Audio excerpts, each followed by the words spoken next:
E aquele menino cresceu com esse desejo, todavia não pedia presente de seus pais, ele nunca exigia nada dos seus pais eram donos de uma mercearia, e todavia ele falava para o pai dele: eu quero ser engenheiro. E ali aquele menino foi para São Paulo, se formou em engenharia, e depois de se formado, com a vida já arrumada, ao longo dos seus 30 anos, ele voltara para a cidade e apresentara ao prefeito um projeto sobre uma cisterna no meio da cidade. E apresentando esse projeto para esse prefeito, o prefeito fez uma assembleia durante a comunidade e apresentou o projeto e dizendo: o tempo da seca acabou.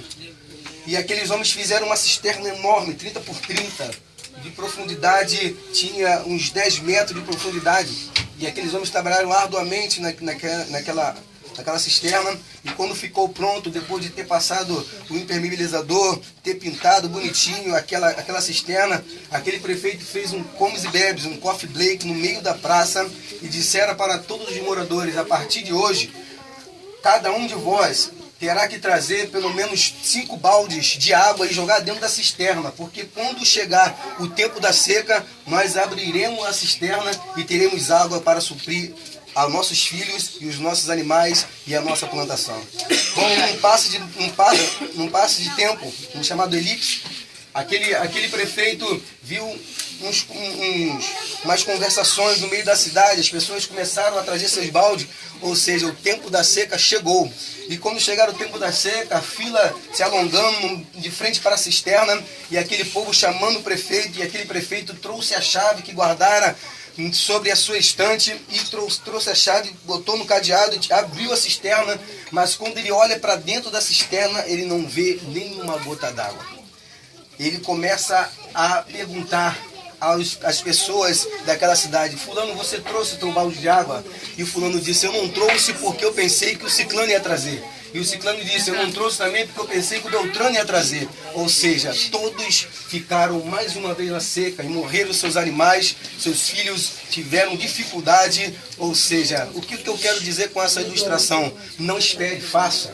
Não espere pelo seu próximo, não espere que ele venha tomar partido e fazer. Ou seja, pegue você e cumpra a ordem que a qual Deus te fizera. Faça valer o que a qual Jesus morreu na cruz por nós. Ide por todo mundo e pregar o evangelho. Não espere que Aleluia, o seu próximo venha pregar na sua frente ou fazer aquilo que a qual Deus ortogou para você fazer. Porque quando chegar o momento da seca pode ser que a qual o desemprego, pode ser que venha a doença. A seca significa, a falta d'água significa muitas coisas dentro da nossa vida secular. Ou seja, e não fazendo o que o mestre mandou para nós fazermos. Quando chegar o tempo da dificuldade, o tempo da crise, nós não teremos água para alimentar o nosso povo, a nossa plantação e os nossos animais. E sem isso, não teremos alimentos físicos. Ou seja, trazendo para o lado espiritual, não teremos firmeza quando nós fazemos o que é o qual Deus nos manda. O que Deus nos manda? Ir para a igreja, não tão somente ir para a igreja, escola dominical, doutrina, onde o crente ele encontra firmeza. E ali, para poder matar a sua sede. Eu quero entrar agora no tema da pregação, na qual Jesus ele fora ao Getsemane, e ali Jesus dizendo que era chegada a hora dele ser entregue na mão dos homens. E ali chegou os seus soldados, aqueles soldados que a qual estava também entre ele Malcolm, um soldado que a qual perguntara a quem é Jesus, e Jesus dizendo: a quem procura? Jesus dizendo: sou eu, Jesus. E ali Pedro, tomando partido de Jesus, ele queria tomar frente daquilo que Jesus estava por fazer. E quando Jesus ia se entregar, ali Pedro levantou uma espada e cortou a orelha do soldado Malco. Aquele homem, ele é um homem estudioso, tal como nós, quando estávamos adolescentes, firmado naquilo que nós queríamos fazer. Ou seja, vai para o trabalho, volta para estudar. Ou seja, aquele homem, ele queria ser sacerdote. E ele estudava, segundo a Bíblia, segundo Flávio José, ele estudava aos pés dos sacerdotes, porque ele também queria ser um sacerdote. Apesar de ser soldado, ele também queria ter algo, ele almejava algo na sua vida. Quero abrir um parênteses nesse momento. Quem de nós nunca sonhamos em ser uma professora, um médico, um jogador de futebol, uma coisa assim, firmado naquilo que nós queremos fazer, e durante a caminhada que nós estamos caminhando, ali acontece alguma coisa, alguém corta nossas orelhas. Ou seja, nós, muitas das vezes, por exemplo, por mim, filho cedo, saio de casa, desobediente, saindo de casa, ou seja, cortaram minha orelha, meus sonhos se acabaram ali. Mas quando Jesus, ou seja, Jesus ele pega a orelha de Malco no chão e cola a orelha de Malco novamente na sua face, aquele homem chamado Jesus está querendo dizer: eu sou restituidor de sonhos.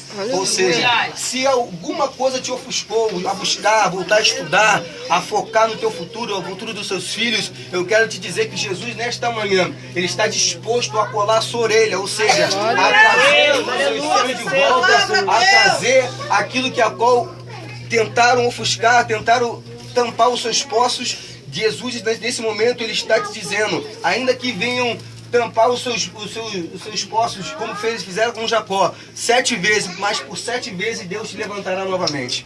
Aqui, amados, seguindo a palavra, Jesus colocou novamente a orelha no soldado mau, que disse para Pedro: olha, Pedro, não sabes tu que se eu quiser, eu clamo a Deus agora, meu Pai, e ali vem uma legião de anjos e derrubar a todo mundo? Não é por força nem por violência, mas sim... Olha, Pedro, você tem que entender uma coisa: nem toda vez você tem que usar da força bruta. O mundo espiritual nós não entendemos. Queremos agir muitas das vezes com nossos impulsos. Ah, ele não quer caminhar, então vou largar de mão. Olha, ela não quer, então não vou largar de mão, não quero saber mais. Ou seja, distratamos muitas das vezes, mas não entendemos que a coisa é espiritual. E por se tratar de coisas espirituais, a nossa carne não entende. É para nós agirmos conforme os olhos carnais. Mas quem é cristão nascido da água novamente, ele não age mais por impulso, não age mais pela carne. Ou seja, quer reparar um negócio? Quando você sofre alguma coisa, ou você passa por uma devida situação, a tua carne ela te leva logo o primeiro julgamento. Esse primeiro julgamento não vá com ele, porque a sua carne ela está antecipada. Ou seja, atendemos mais a carne, alimentamos mais a carne do que o espírito.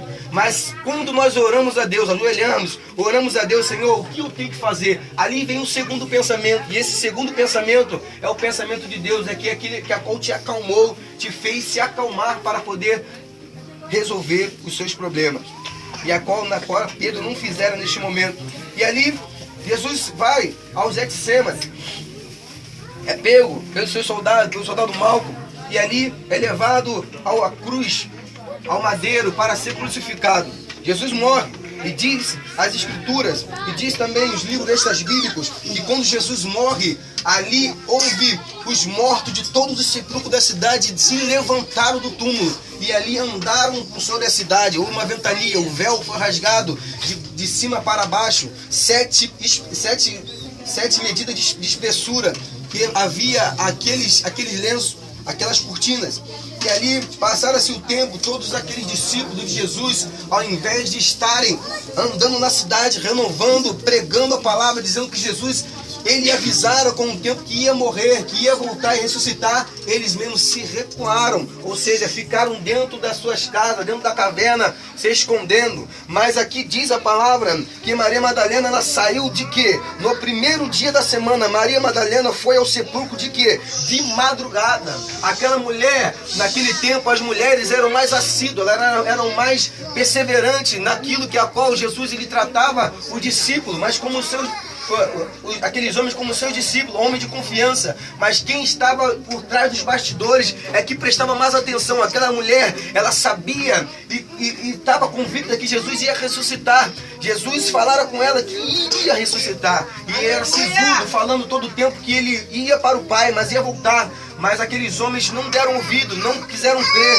Muitas das vezes pensamos assim: talvez seria melhor se eu vivesse naquela época, viver naquela época andando ao lado de Jesus. Talvez seria melhor naquela época eu clamar para um posto ser levantado, para ser curado. Mas todavia não entendemos que naquele tempo também havia suas dificuldades, havia as suas deflagrações, ou seja, acerca de não poder curar no sábado, acerca das pessoas não acreditarem que Jesus era realmente o Filho de Deus. Porque naquele tempo, Gamaliel, aqueles homens, os sacerdotes, eles falavam que Jesus era o filho de Deus Zebu, ou seja, que fazia também milagre, que fazia também, usava poder, porque o inimigo ele tem poder, um poder ilimitado, mas Deus ele tem o poder, o inimigo tem um poder limitado, mas Deus tem um poder ilimitado. Ele faz o firmamento, ele faz o vento, ele faz o mar, ele faz tudo que a qual o homem nunca conseguiu fazer, e ainda fez a melhor máquina, que é capaz de pensar, raciocinar, reproduzir, que somos nós, seres humanos.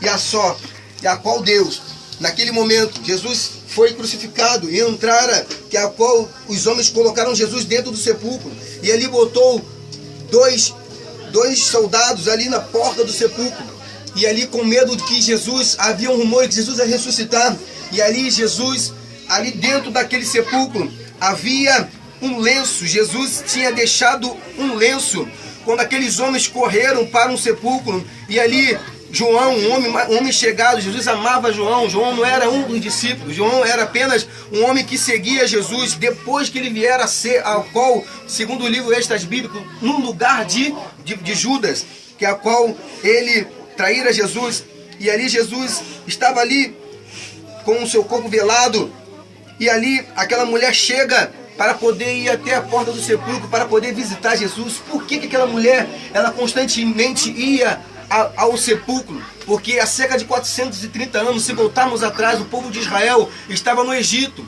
e ao estar no Egito, aquele povo aprendera costumes, aprendera coisas que os egípcios faziam como cosméticos, coisas para balsamar o corpo, eles aprenderam a balsamar o corpo para poder tornar o corpo do ser humano perpétuo. Ou seja, aqueles homens, eles pegavam betume, que é a qual nós chamamos hoje de pinche de rua. Aqueles homens banhavam o corpo da pessoa com um pinche, e ali pegava aquelas ataduras e vinha com aquela cremação de vela. Ou seja, mais betume por cima, e ali tornaram o corpo da pessoa perpétuo.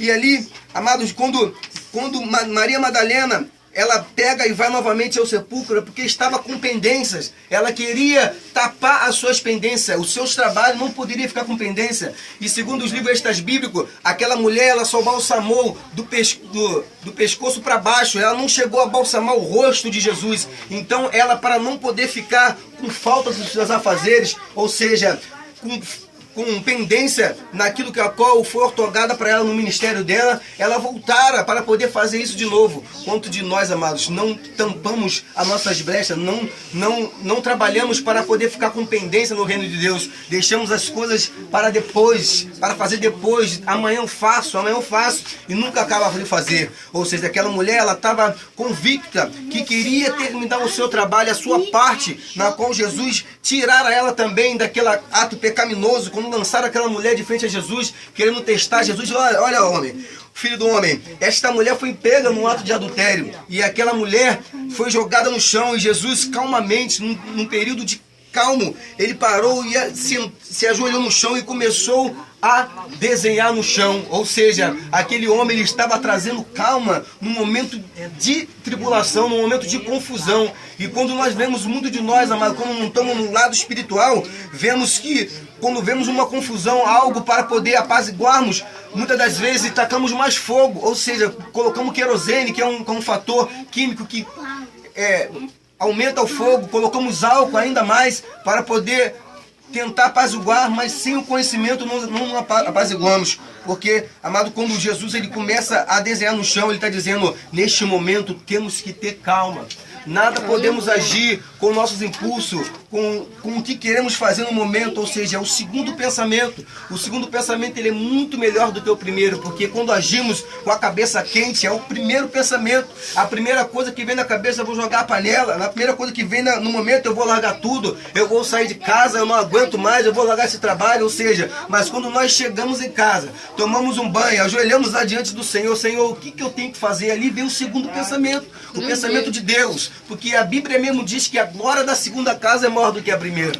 Amados, aqui aquela mulher voltara porque o corpo de Jesus estava balsamado do pescoço para baixo. E quando ela vai ter com Jesus, ela encontra um homem, um anjo, a qual disse para ela, mulher, por que procura o vivente no meio dos mortos? Ele não está aqui. Aquela mulher dissera, onde está o meu mestre? Aonde colocaram o meu mestre? E ele repetindo, não procurarás o morto, os vivos entre os mortos. E aquela mulher corre em direção ao discípulo, e aquele discípulo, ao ouvir aquela mulher falando, muitos deles não acreditaram no que aquela mulher estava dizendo, porque segundo a cabeça deles, a mulher não tinha, naquela época a mulher não tinha voz ativa, o que a mulher dizia não valia tanto como hoje. Hoje nós vemos a mulher na presidência, vemos a mulher como engenheira, vemos a mulher como chefe de família, muitas das vezes. Hoje a mulher tem a voz ativa, e a voz, a palavra dada de uma mulher hoje em dia é uma palavra que a qual vai se cumprir. Naquele tempo não. A mulher, como o pregador de ontem disse, não podia estar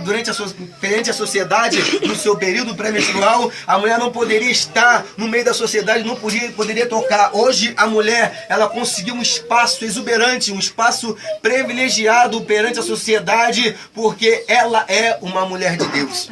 Amados, ela chega até onde os discípulos estavam, e ela chega para eles dizendo, eu costumo conjecturar esse momento, ela chegando ofegante, correndo, aí chega lá cansada, mas com euforia nos olhos, com euforia ao dizer, levaram o corpo do mestre, Jesus ressuscitou, e aqueles homens, muitos deles não acreditaram, e ali corre Pedro e João por ser mais novo, corre na frente, em disparada, chega na porta do sepulcro e para, ou seja, aquele homem parou para poder dar privilégios a quem é Pedro, porque Pedro era o mais velho, e por ser o mais velho naquele tempo, as pessoas davam e tinham temor com os mortos. Hoje em dia não vemos temor com os mortos. Hoje em dia, quando nós vemos um morto, muitas das vezes, quando não somos da igreja, tiramos foto para poder mostrar para parente, tiramos foto para poder mostrar no trabalho, ou seja, não temos mais o temor que a qual naquele tempo se costumara ter. Amados, aquela mulher chegou e deu a notícia. Ao dar a notícia, esses homens correram, e Pedro chegou depois, mas ao chegar depois, João disse para ele, olha, eu conjecturo esse momento, eu só olha Pedro dizendo, eu cheguei primeiro aqui na porta do sepulcro, mas o privilégio de viver o que aconteceu é teu. Muitas das vezes, amados, queremos ser apenas o protagonista da história, queremos ser o Elias, queremos ser João Batista, queremos ser os homens que a qual Moisés, Davi, queremos ser esses, queremos ser, sabe, pessoas que foram usadas por Deus tremendamente para mudar a história, mas muitas das vezes não queremos ser, como eu já disse, era outrora, não queremos ser o corvo. Quando Elias estava na caverna, Elias, ele foi alimentado por quem? Jesus enviou o corvo para ele, um animal, a ave, enviou para levar alimento para ele, ou seja, muitas das vezes, amado, sentimos frustrados com Deus porque achamos que Deus não quer nos abençoar, não quer nos dar uma direção no nosso ministério, mas muitas das vezes esperamos uma coisa que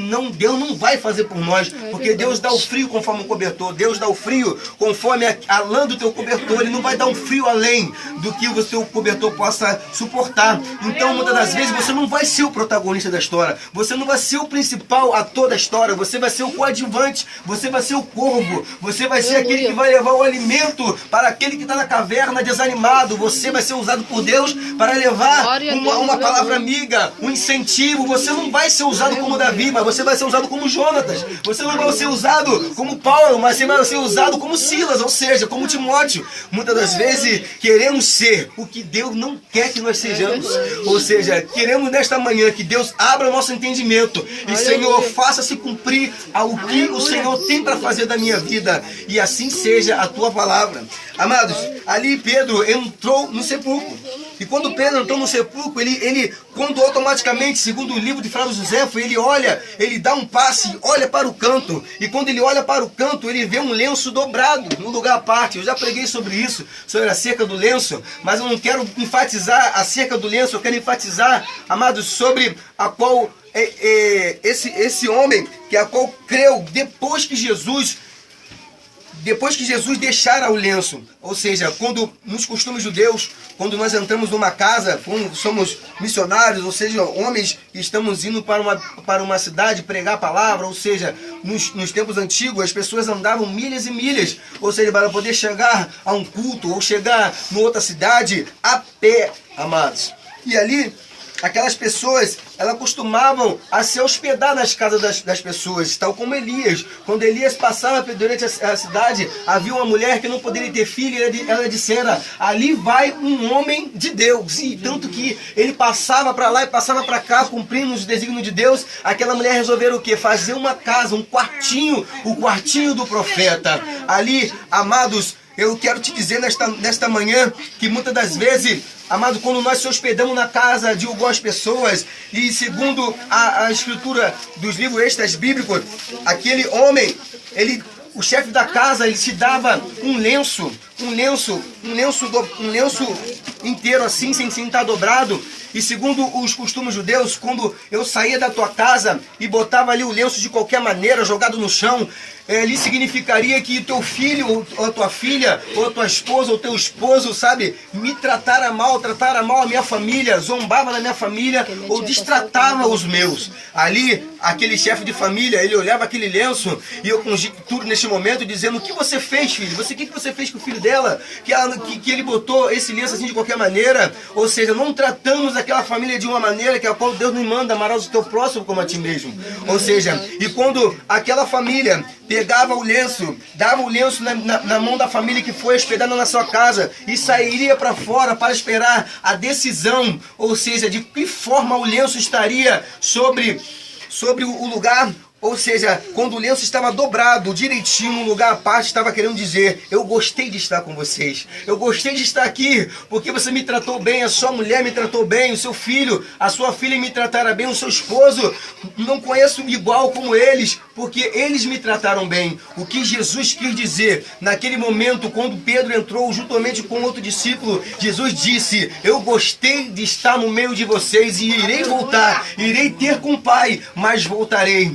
Durante esse período, amados, vimos que o balsamento daquele corpo, que é a qual é a matéria onde Jesus habitava, o Espírito de Jesus habitava, estava balsamado somente até o pescoço para baixo. Ou seja, mas quando o livro de extra bíblico de Flávio Josefo diz que quando aqueles homens entraram, eles viram aquele como fosse um casulo, ou seja, o corpo saiu no meio do casulo e sumira, ou seja, não tinha como ninguém tirar o corpo de Jesus dali. Se o corpo tivesse sido tirado dali, aquele casulo tinha que ser rasgado de ponta a ponta e ter alargado ele para poder tirar o corpo. Aquele casulo estava intacto, ou seja, Jesus cumprira o que ele falou, eu vou para o Pai, mas eu vou ressuscitar perante os mortos. Nesse período, durante que a qual os discípulos olharam e correram novamente para os outros discípulos, antes de Jesus chegar lá e falar, olha Judas, olha, esqueci agora o Tomé, olha Tomé,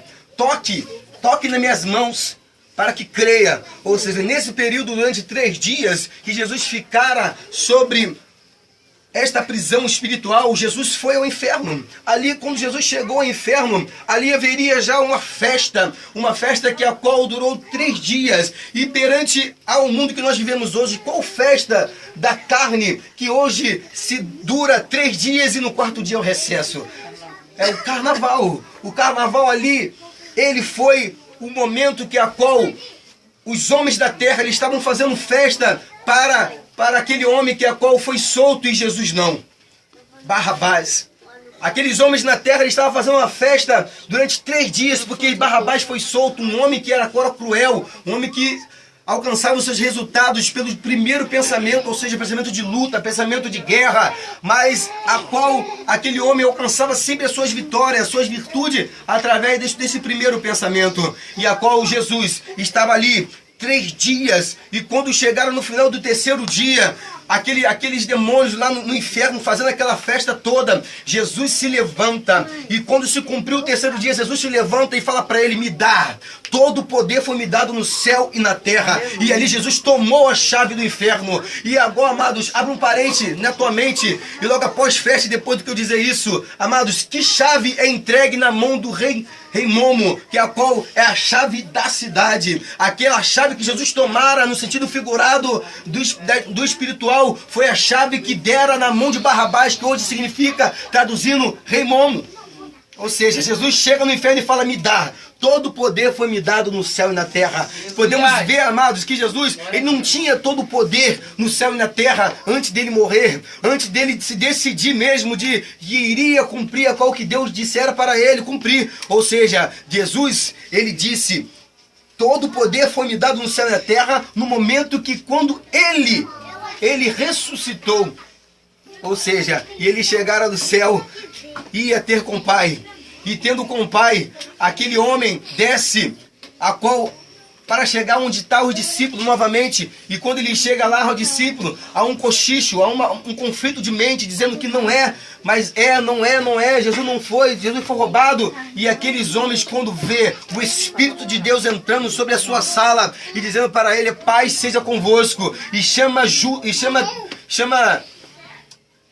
aquele homem que a qual estava duvidando, fala assim, olha, toque toque, Tomé, nas minhas mãos para que tu venha crer. Ou seja, e Jesus dizendo para eles, tudo o que pedires em nome de mim ao Pai, Ele vos concederá. Ele nunca disse essa palavra quando Ele estava em vida, antes de morrer, porque Ele ainda não tinha esse poder. Mas depois que Jesus morreu e ressuscitou, Ele adquiriu esse poder no céu e na terra. Hoje em dia, nós podemos usar o nome de Jesus. Muitas das vezes a gente não entende o que a Bíblia diz sobre nós, quem somos perante a Bíblia, o que a Bíblia já nos diz que nós temos direito, ou seja, temos direito de meter a mão em nome de Jesus num coxo e de se levantar e curar. Temos direito de meter a mão sobre a cabeça de um cego e ele se curar, porque a palavra diz que sobre si ele levou todas as nossas enfermidades. Quem trouxe a cura, quem trouxe a paz é Deus, mas quem traz a doença, quem traz a guerra é o inimigo. Ou seja, tome posse dessa palavra hoje nesta manhã. Põe as mãos sem medo na cabeça de quem quer que seja, que esteja doente, que esteja enfermo, que esteja na beira da morte, crendo tão somente que Deus vai ressuscitar em nome de Jesus. Até aqui, em nome de Jesus. Aleluia, glória a Deus. Glória!